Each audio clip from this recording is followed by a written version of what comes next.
So hello friend, তো আজকের হচ্ছে আমি যে স্ক্র্যাপ বুকটা বানিয়েছিলাম, ওই স্ক্র্যাপ বুকের যেগুলো নোংরা টোংরা পড়ে আছে ওইগুলো পরিষ্কার করবো, আর সেগুলোই তোমাদেরকে দেখাবো কী করে আমি করছি।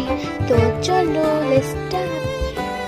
যদি এই ভিডিওটা ভালো লাগে তাহলে লাইক, ফলো আর কমেন্ট করে দেবে যে কীরকম হয়েছে ভিডিওটা।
সো গাইস, আমার গোছানো কমপ্লিট। সো বাই বাই, আর ফলো করতে কিন্তু ভুলবেন না।